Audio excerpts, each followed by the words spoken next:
Green hydrogen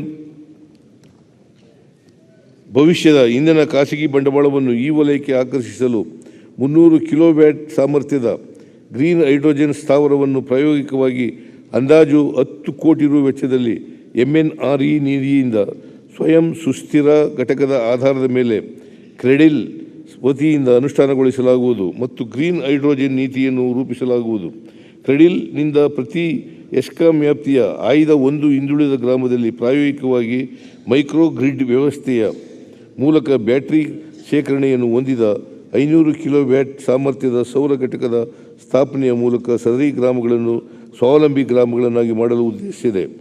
ನವೀಕರಿಸಬಹುದಾದ ಇಂಧನವನ್ನು ಬೃಹತ್ ಪ್ರಮಾಣದಲ್ಲಿ ಉತ್ಪಾದಿಸಿ ಬೇಡಿಕೆ ಹೆಚ್ಚಿರುವ ಕೇಂದ್ರಗಳು ಮತ್ತು ಗ್ರೀನ್ ಹೈಡ್ರೋಜನ್ ಹಬ್ಗಳಿಗೆ ರವಾನಿಸಲು 765 ಕಿಲೋವ್ಯಾಟ್ ಹಾಗೂ ಕಿಲೋವ್ಯಾಟ್ನ ಅಲ್ಟ್ರಾ ಹೈ ವೋಲ್ಟೇಜ್ ಟ್ರಾನ್ಸ್ಮಿಷನ್ ಮಾರ್ಗಗಳನ್ನು ನಿರ್ಮಿಸಲು ಕ್ರಮ ವಹಿಸಲಾಗುವುದು.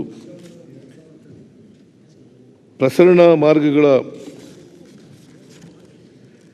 ನಿರ್ವಹಣೆಯಲ್ಲಿ ನಿಗದಿತ ಸ್ಥಗಿತಗಳು ಹಾಗೂ ದೀರ್ಘಾವಧಿಯ ಸ್ಥಗಿತಗಳನ್ನು ತಪ್ಪಿಸಲು 66 kV ಮತ್ತು 110 kV ಮೊಬೈಲ್ ವಾಹನಗಳ ಮೇಲಿರಿಸಿರುವ ಸಬ್ಸ್ಟೇಷನ್ಗಳನ್ನು ಖರೀದಿಸಲಾಗುವುದು. ಬೆಂಗಳೂರು ನಗರ ಮತ್ತು ಸುತ್ತಮುತ್ತಲಿನ ಪ್ರದೇಶಗಳಲ್ಲಿ ಬಹುಮಹಡಿ ಕಟ್ಟಡಗಳ ಬೆಳವಣಿಗೆಯಿಂದಾಗಿ ಹೆಚ್ಚುತ್ತಿರುವ ವಿದ್ಯುತ್ ಬೇಡಿಕೆಯನ್ನು ನೀಗಿಸಲು ಸಾರ್ವಜನಿಕ ಖಾಸಗಿ ಸಹಭಾಗಿತ್ವದಲ್ಲಿ ಸಬ್ಸ್ಟೇಷನ್ಗಳನ್ನು ಉನ್ನತೀಕರಿಸಲಾಗುವುದು. ವಿದ್ಯುತ್ ಚಾಲಿತ ವಾಹನಗಳಿಗೆ ಉತ್ತೇಜನ ನೀಡಲು 2500 FV ಚಾರ್ಜಿಂಗ್ ಕೇಂದ್ರಗಳನ್ನು ಸಾರ್ವಜನಿಕ ಖಾಸಗಿ ಸಹಭಾಗಿತ್ವದಲ್ಲಿ ಸ್ಥಾಪಿಸಲಾಗುವುದು. ಅಲ್ಲದೆ ವಿದ್ಯುತ್ ಸರಬರಾಜು ಕಂಪನಿಗಳ ಮೂಲಕ 35 ಕೋಟಿ ರು ವೆಚ್ಚದಲ್ಲಿ 100 ಚಾರ್ಜಿಂಗ್ ಕೇಂದ್ರಗಳನ್ನು ಸ್ಥಾಪಿಸಲಾಗುವುದು.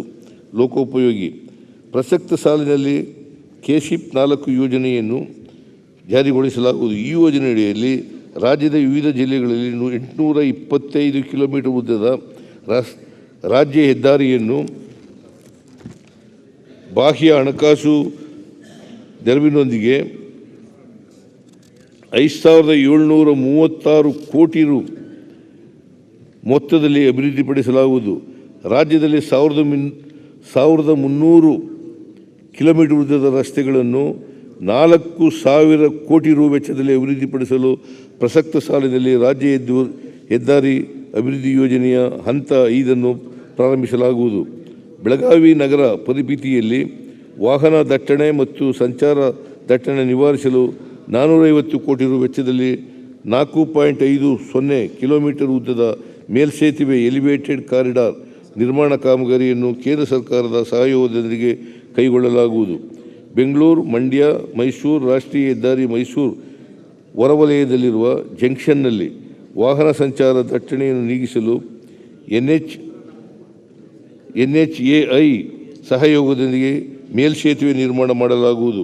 ಮೈಸೂರಿನ ಕುಕ್ರಳ್ಳಿ ಬಳಿ ಹಾಗೂ KRS ರಸ್ತೆ, ಶಿವಮೊಗ್ಗ ಬೊಮ್ಮನಕಟ್ಟೆ ರಸ್ತೆ, ಗದಗ ಜಿಲ್ಲೆಯ ರೋಣದ ಮಲ್ಲಾಪುರ, ಚನ್ನಪಟ್ಟಣ ಬೈರಾಪಟ್ಟಣ ಮಾರ್ಗ ಮತ್ತು ಚಿಕ್ಕಬಳ್ಳಾಪುರ ಸೇರಿದಂತೆ ಒಟ್ಟು 6 ರೈಲ್ವೆ ಮೇಲು ಹಾಗೂ ಕೆಳ ಸೇತುವೆಗಳ ನಿರ್ಮಾಣವನ್ನು 350 ಕೋಟಿ ರು ಮೊತ್ತದಲ್ಲಿ ಕೈಗೊಳ್ಳಲಾಗುವುದು.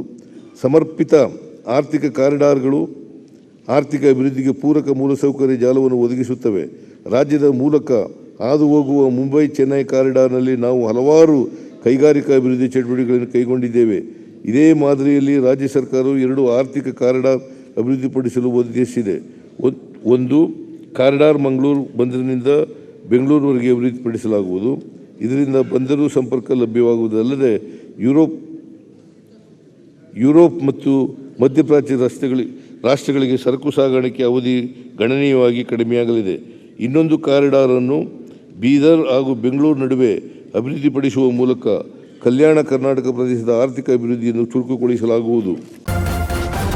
ನ್ಯೂಸ್ ಫಸ್ಟ್, ನಿರ್ಭೀತಿಯಿಂದ ನಿಮ್ಮ ಪರವಾಗಿ.